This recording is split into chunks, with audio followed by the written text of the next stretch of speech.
Students, subscribe and press the bell icon to never miss a video from 2IITians। बच्चों, work energy power के concept video पाने के लिए join button पर click करें या फिर इस नंबर पर कॉल करें। A smooth sphere of mass 10 kg rolls on a smooth curved surface from point A।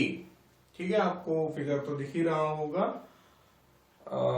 With a speed of 10 metre per second, यानी कि पहली बार हम लोग ये सिर्फ यहां से छोड़ नहीं रहे, सिर्फ रिलीज फ्रॉम रेस्ट नहीं कर रहे हैं, बल्कि एक स्पीड के साथ है। मतलब वो ए पर ही 10 मीटर पर सेकेंड की अच्छी खासी स्पीड पर है। पॉइंट ए पर ही वो 10 मीटर पर सेकेंड की स्पीड से चालू हो रहा है। ठीक है, और the sphere reaches point D, A B C D. ठीक है, पासिंग थ्रू पॉइंट बी, तो बी से होते हुए पॉइंट डी पर स्फीयर हमारा पहुंच जा रहा है। ठीक है, find the total energy of the sphere at point A. पहला पार्ट हम लोगों को करना है। अब यहां पे दिया क्या क्या है, स्फीयर का मास 10 kg दिया है, तो m is equal to 10 kg।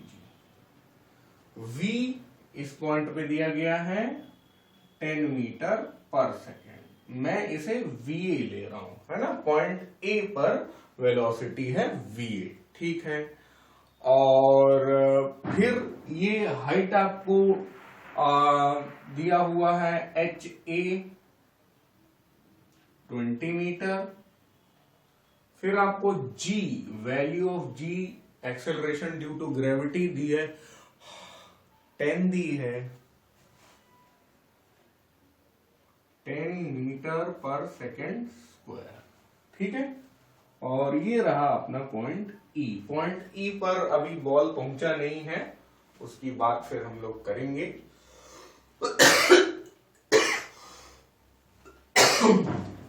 Corona का असर हो रहा है, तो अब पॉइंट ए पर हम लोगों को टोटल एनर्जी निकालनी है, तो लिख डालते हैं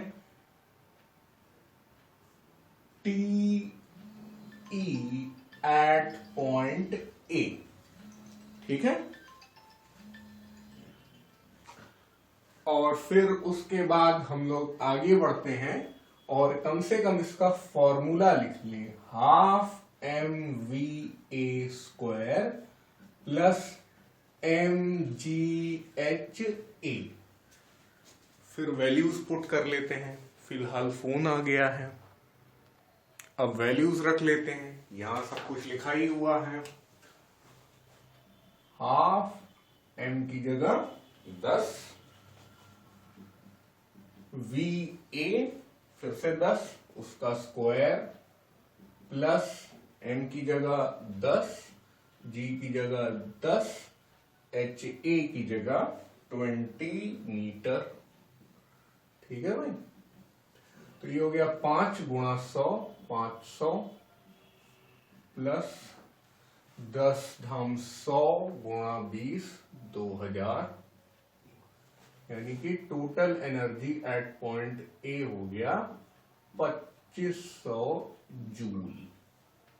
ठीक है, तो इतना करने के बाद हम लोगों ने फर्स्ट पार्ट, यानी कि फर्स्ट पार्ट है कि ए पार्ट है, ए पार्ट निपटा दिया। और इसको हम लोग बोल सकते हैं total energy of the sphere at point A. Total energy of sphere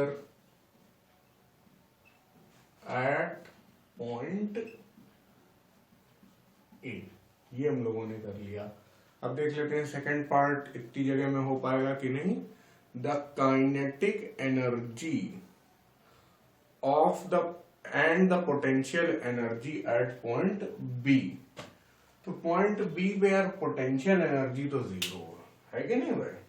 point B पे पोटेंशियल एनर्जी 0 है, क्योंकि उस जगह पर कोई भी हाइट नहीं है ना, तो हम लोग लिख देंगे potential energy at point B is equal to 0. Point B, since point B lies on reference line या ग्राउंड, जो भी कहें, रेफरेंस लाइन पे ही रखा हुआ है. यही सबसे नीचे वाली ब्लैक लाइन जो है वही रेफरेंस लाइन है. अब kinetic energy at point A, क्या पूछा गया है, kinetic energy at point B. तो kinetic energy at point B जो होगी वो total energy at point A पे होगी कि नहीं. ध्यान दीजिए यार, यहां पर पोटेंशियल एनर्जी भी है, काइनेटिक एनर्जी भी. ये पूरा नीचे चल के आया और कोई हाइट यहाँ पे है नहीं, तो सारी एनर्जी को, पोटेंशियल एनर्जी 0 होने के कारण सारी एनर्जी को काइनेटिक एनर्जी में ही चेंज होना पड़ेगा. समझ रहे हैं आप बात को, कि पॉइंट बी पे जो काइनेटिक एनर्जी है वो इस पॉइंट की टोटल एनर्जी के इक्वल हो जाएगी. तो टोटल एनर्जी कितनी है, 2500 जूल. कुछ काम ही नहीं रहा है यहाँ पे, है ना. काइनेटिक एनर्जी एट बी भी हो जाएगी वही 2500 जूल. अच्छा सवाल ये होता अगर आपसे पूछा जाता what is the velocity at point B, तो मजा आता थोड़ा. ठीक है, तो this is kinetic energy at point B. इस तरह से हम लोगों ने इस लाल लाइन के नीचे यहाँ पे बी पार्ट भी कर लिया. अब तो भाई जगह साफ करनी ही पड़ेगी. सी पार्ट में पूछ रहा है वो what is the kinetic energy at point C. तो total energy at point A is equal to potential energy at point C plus kinetic energy at point C. तो थोड़ा धमधम हो रहा है, बच्चों का disturbance.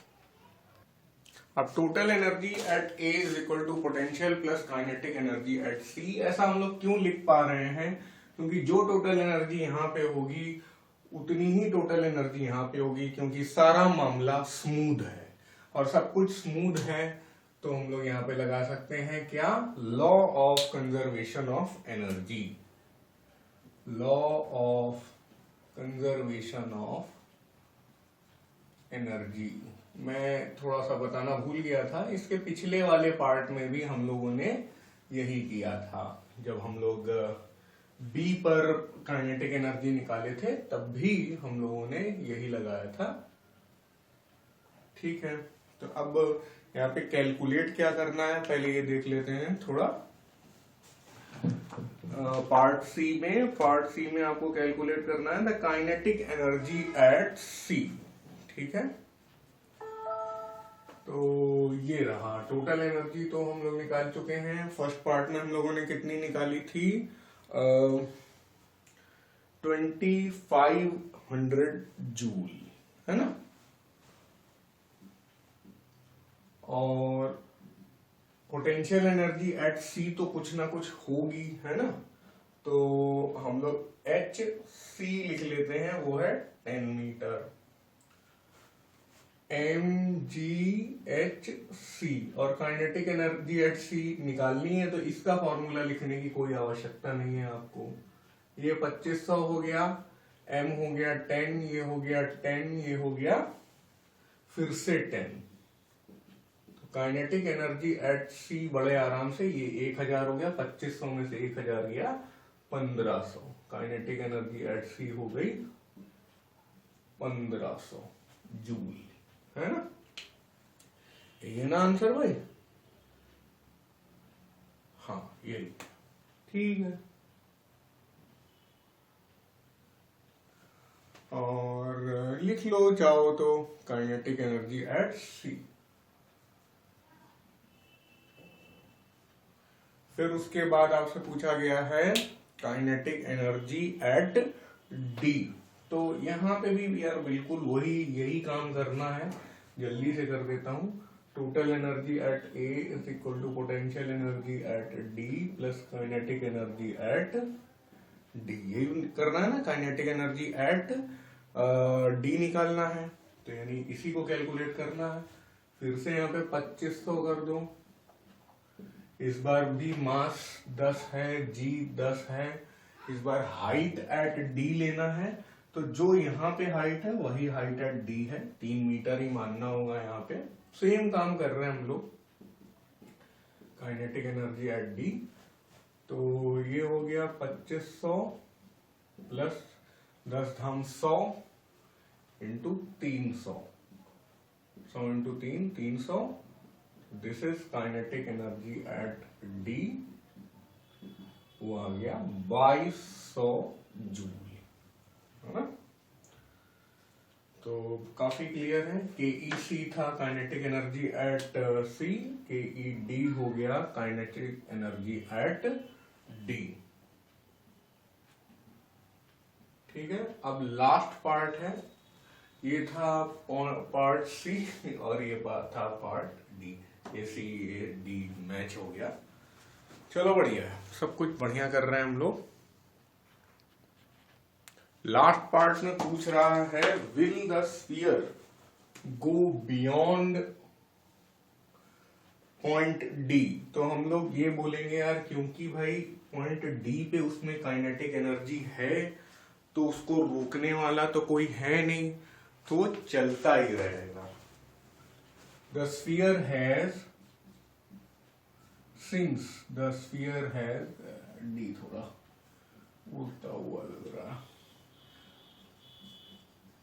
Has kinetic energy at point D. अभी तो निकाले हम लोग, पॉइंट डी पे काइनेटिक एनर्जी कितनी निकाली थी हम लोगों ने, 2200 जूल, है ना।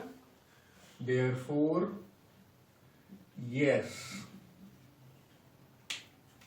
आंसर वैसे यस ही है केवल। It will go beyond